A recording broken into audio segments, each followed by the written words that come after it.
ರಾಜ್ಯ ಕಾಂಗ್ರೆಸ್ನ ಒಂದಷ್ಟು ಡೆವಲಪ್ಮೆಂಟ್ಗಳು ಜೊತೆಗೆ ಸಿಎಂ ಮತ್ತು ಡಿಸಿಎಂ ಯಾವಾಗಲೇ ಡೆಲ್ಲಿಗೆ ಪ್ರವಾಸವನ್ನ ಕೈಗೊಂಡ್ರು ಕೂಡ ಅಲ್ಲಿಂದ ವಾಪಸ್ ಬರ್ತಾ ಇದ್ದಂತೆ ನಿಗಮ ಮಂಡಳಿ ಪಟ್ಟಿಯನ್ನಾದರೂ ಫೈನಲ್ ಮಾಡಿ ತರಬಹುದಾ ಅಂತ ಹೇಳಿ ಆಕಾಂಕ್ಷಿಗಳು ನಿರೀಕ್ಷೆಯನ್ನ ಇಟ್ಕೊಳ್ತಾ ಇದ್ದಾರೆ.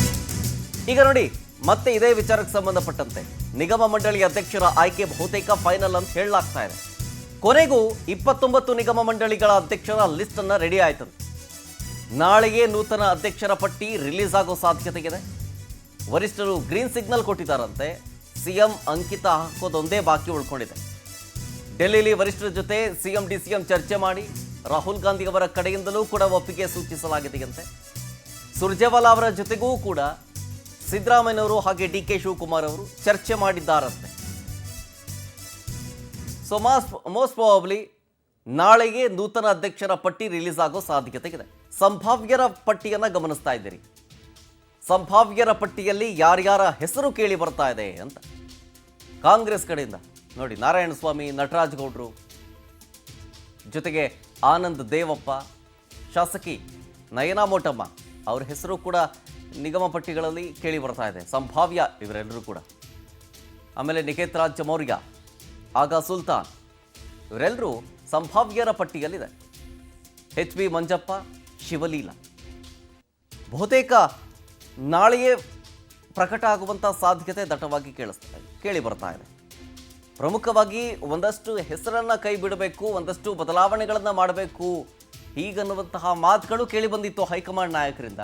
ಬಟ್ ಗೊತ್ತಿಲ್ಲ ಎಷ್ಟು ನಿಜ ಅಂತ ಹೇಳಿ. ಎಷ್ಟು ಜನರನ್ನ ಬಿಟ್ಟಿದ್ದಾರಾ, ಮತ್ತೆ ಬೇರೆ ಯಾರನ್ನಾದರೂ ಹೊಸಬ್ರನ್ನ ಸೇರಿಸಿದಾರಾ ಗೊತ್ತಿಲ್ಲ. ಸಂಭಾವ್ಯರ ಪಟ್ಟಿ ಮಾತ್ರ ನಾವೀಗ ತೋರಿಸ್ತಾ ಇದ್ದೀವಲ್ಲ, ಇದು. ಇನ್ನುಳಿದಂತೆ ಚೇಂಜಸ್ ಏನಾದರೂ ಇದೆಯಾ ಅನ್ನೋದನ್ನು ಕಾದು ನೋಡಬೇಕಾಗತ್ತೆ. ಅದಕ್ಕೆಲ್ಲಕ್ಕೂ ಉತ್ತರ ನಾಳೆ ಸಿಗುತ್ತೆ.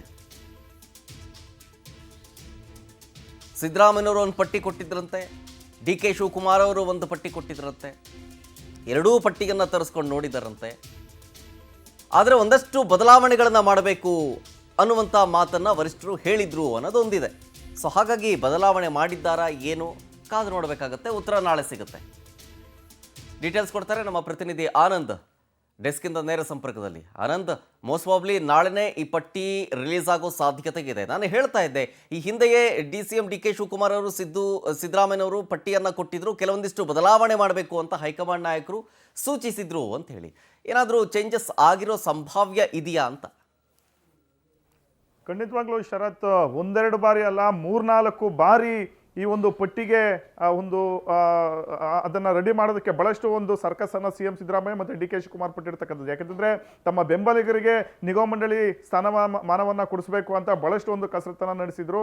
ಆದರೆ ಅಂತಿಮವಾಗಿ ಅದಕ್ಕೆ ಹೈಕಮಾಂಡ್ ಗ್ರೀನ್ ಸಿಗ್ನಲನ್ನು ಕೊಟ್ಟಿರಲಿಲ್ಲ. ಬದಲಾಗಿ ಕಾರ್ಯಕರ್ತರಿಗೆ, ಪಕ್ಷದ ನಿಷ್ಠಾವಂತರಿಗೆ ಅವಕಾಶವನ್ನು ಮಾಡಿಕೊಡಬೇಕು ಅನ್ನೋ ಒಂದು ಆಗ್ರಹಗಳು ಕೂಡ ಜೋರಾಗಿತ್ತು.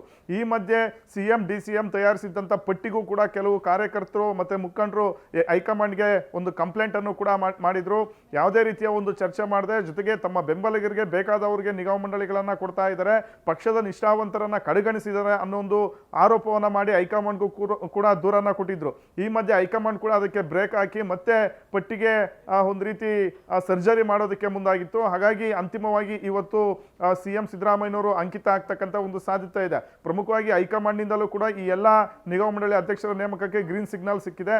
ನಾಳೆಯೊಳಗೆ CM ಸಿದ್ದರಾಮಯ್ಯನವರು ಅಂಕಿತ ಹಾಕಿದ ನಂತರ ಪಟ್ಟಿ ರಿಲೀಸ್ ಆಗ್ತಕ್ಕಂಥ ಒಂದು ಸಾಧ್ಯತೆ ಇರತಕ್ಕಂಥದ್ದು. ಈ ಬಾರಿ ಬಹಳಷ್ಟು ಒಂದು ಅಳೆದು ತೂಗಿ ಈ ಒಂದು ಪಟ್ಟಿಯನ್ನು ರೆಡಿ ಮಾಡಲಾಗಿರ್ತಕ್ಕಂಥದ್ದು. ಯಾಕೆಂತಂದ್ರೆ ಮುಂಬರ್ತಕ್ಕಂಥ ಸ್ಥಳೀಯ ಸಂಸ್ಥೆಗಳ ಚುನಾವಣೆಯನ್ನು ದೃಷ್ಟಿಯಲ್ಲಿ ಇಟ್ಕೊಂಡು ಕೂಡ ಈ ನಿಗಮ ಮಂಡಳಿಗಳನ್ನ ನೇಮಕ ಮಾಡ್ತಕ್ಕಂಥ ಒಂದು ನಿಟ್ಟಿನಲ್ಲಿ CM ಸಿದ್ದರಾಮಯ್ಯನವರು ಮುಂದಾಗಿರ್ತಕ್ಕಂಥದ್ದು. ಜೊತೆಗೆ ಈಗಾಗಲೇ ಪ್ರಮುಖವಾಗಿ ಪ್ರಾದೇಶಿಕವಾಗಿ ಮತ್ತೆ ಜಾತಿವಾರನು ಕೂಡ ಮಾನ್ಯತೆಯನ್ನು ಕೊಡಬೇಕಾಗಿತ್ತು. ಅದೆಲ್ಲವನ್ನು ಕೂಡ ಗಮನದಲ್ಲಿ ಇಟ್ಕೊಂಡು ಈ ಒಂದು ಪಟ್ಟಿಯನ್ನ ರೆಡಿ ಮಾಡಲಾಗಿರ್ತಕ್ಕಂಥದ್ದು. ಈ ಒಂದು ಪಟ್ಟಿಯಲ್ಲಿ ಯಾರ ಕೈ ಮೇಲ್ಗೈ ಆಗುತ್ತೆ ಅನ್ನೋ ಒಂದು ಕುತೂಹಲನು ಕೂಡ ಸದ್ಯಕ್ಕೆ ಇರ್ತಕ್ಕಂಥದ್ದು. ಯಾಕೆಂದ್ರೆ DK ಶಿವಕುಮಾರ್ ಅವರು ಹೊಸಬರಿಗೆ ಕೊಡಬೇಕು, ತಮ್ಮ ಬೆಂಬಲಿಗರಿಗೆ ಕೊಡಬೇಕು ಅನ್ನೊಂದು ನಿಟ್ಟಿನಲ್ಲೂ ಬಹಳಷ್ಟು ಒಂದು ಸರ್ಕಸ್ ಅನ್ನ ನಡೆಸಿದ್ರು. ಈ ಕಡೆ CM ಸಿದ್ದರಾಮಯ್ಯನವರು ತಮ್ಮ ಆಪ್ತರಿಗೆ ಕೊಡಬೇಕು, ಜೊತೆಗೆ ಕೆಲವು ಸಚಿವರು, ಕೆಲವು ಅವರ ಕ್ಷೇತ್ರದ ಕೆಲವು ಕಾರ್ಯಕರ್ತರ ಹೆಸರುಗಳನ್ನ ಸೂಚಿಸಿದ್ರು. ಅವ್ರಿಗೆ ಅವಕಾಶವನ್ನ ಮಾಡಿಕೊಡ್ತಕ್ಕಂಥ ನಿಟ್ಟಿನಲ್ಲೂ ಕೂಡ CM ಸಿದ್ದರಾಮಯ್ಯನವರು ಮುಂದಾಗಿದ್ರು. ಆದ್ರೆ ಅಂತಿಮವಾಗಿ ಹೈಕಮಾಂಡ್ ನಲ್ಲೂ ಕೂಡ ಒಂದು ಕೋಟ ಇರ್ತಕ್ಕಂಥ ಒಂದು ಹಿನ್ನೆಲೆಯಲ್ಲಿ ಈ ಮೂವರು ಸೇರಿ ಈಗ ಅಂತಿಮವಾಗಿ ಪಟ್ಟಿಯನ್ನ ರಿಲೀಸ್ ಮಾಡೋದಕ್ಕೆ ಮುಂದಾಗಿದ್ದಾರೆ. ಸದ್ಯ ಬಹಳ ದಿನಗಳಿಂದ ನಿಗಮ ಮಂಡಳಿ ಅಧ್ಯಕ್ಷ ಸ್ಥಾನಕ್ಕಾಗಿ ಬಹುತೇಕರು ಎದುರು ನೋಡ್ತಾ ಇದ್ರು. ಈಗ ಕಾಲ ಕೂಡ ಬಂದಿದೆ. ಕೆಲವರಿಗೆ ಗುಡ್ ನ್ಯೂಸ್ ನೀಡೋದಕ್ಕೆ ಈಗ CM ಸಿದ್ದರಾಮಯ್ಯನವರು ಮುಂದಾಗಿರ್ತಕ್ಕಂಥದ್ದು. ಪ್ರಮುಖವಾಗಿ ಈ ಒಂದು 29 ನಿಗಮ ಮಂಡಳಿಗಳಿಗೆ ಅಧ್ಯಕ್ಷರ ನೇಮಕಾತಿ ಫೈನಲ್ ಆಗಿರ್ತಕ್ಕಂಥದ್ದು. ಸುಮಾರು 200ಕ್ಕೂ ಹೆಚ್ಚು ಆಕಾಂಕ್ಷಿಗಳಿದ್ರು. ಅದೆಲ್ಲವನ್ನು ಕೂಡ ಶಾರ್ಟ್ ಔಟ್ ಮಾಡಿ ಈಗ ಪ್ರಮುಖವಾಗಿ 29 ನಿಗಮ ಮಂಡಳಿಗಳಿಗೆ ಅಧ್ಯಕ್ಷರನ್ನ ಅಂತಿಮ ಮಾಡಲಾಗಿದೆ. ನಾಳೆಯೊಳಗೆ ಪಟ್ಟಿ ರಿಲೀಸ್ ಆಗ್ತಕ್ಕಂಥ ಎಲ್ಲ ಸಾಧ್ಯತೆ ಇದೆ. Sharath. Yes, thank you Anand ಡೀಟೇಲ್ಸ್ಗಾಗಿ.